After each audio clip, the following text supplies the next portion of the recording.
जी, अगली न्यूज़ में आपका स्वागत है।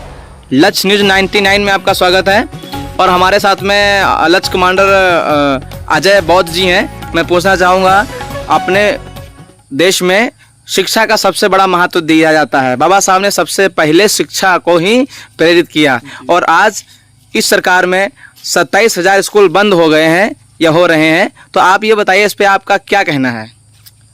जी, आपका सवाल बहुत अच्छा है और इस पे मेरा ये विचार है कि देखिए, जिस सरकार को जो फैसला लेना चाहिए था, सरकार वो फैसला उसने नहीं लिया। सरकार का कहना है कि हमारे जो सरकारी स्कूल हैं उनमें बच्चे नहीं हैं, तो सरकार स्कूल बंद करने से पहले एक बार ये तो सोचती कि बच्चे क्यों नहीं हैं।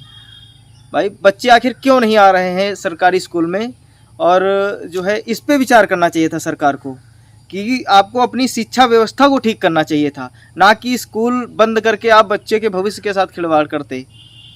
आपके स्कूल में बच्चे नहीं हैं, बच्चे कम हैं, तो इसका कारण खोजिए ना। कारण है तो उसका फिर निवारण करिए। निवारण का मतलब करने के बजाय आप उस जो है स्कूल को ही बंद कर देंगे, तो ये बहुत ही निंदनीय बात है और इसका मैं घोर विरोध करता हूँ। और मैं चाहता हूं कि सरकार उन स्कूलों को दोबारा से चालू करे और वहां जो हमारे स्कूलों की शिक्षा व्यवस्था है, जो अध्यापकों का रवैया है, और जो कभी कभी ऐसा हमने देखा है कि अध्यापक स्कूल में आते नहीं हैं, और आते हैं तो वो अन्य कामों में व्यस्त रहते हैं, अपने निजी कामों में व्यस्त रहते हैं, या कोई अपना जो है मनोरंजन का साधन लेके आते हैं, उसमें मनोरंजन में व्यस्त रहते हैं। और मैंने देखा है कि कई बार जो है स्कूलों में ऐसे वीडियोज़ आते हैं कि मास्टर सो रहे हैं और महिलाएं अध्यापक हैं वो अपना स्वेटर बुन रही हैं और कुछ और कर रही हैं, और पढ़ाई को ना कराते हुए।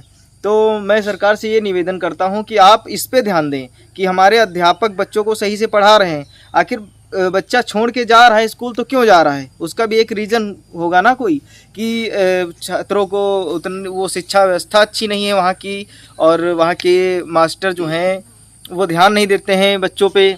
तो सरकार को इस पे विचार मंथन करना चाहिए था, ना कि स्कूल बंद करने का। तो मैं सरकार के इस फैसले के ख़िलाफ़ हूँ और इसका घोर विरोध करता हूँ।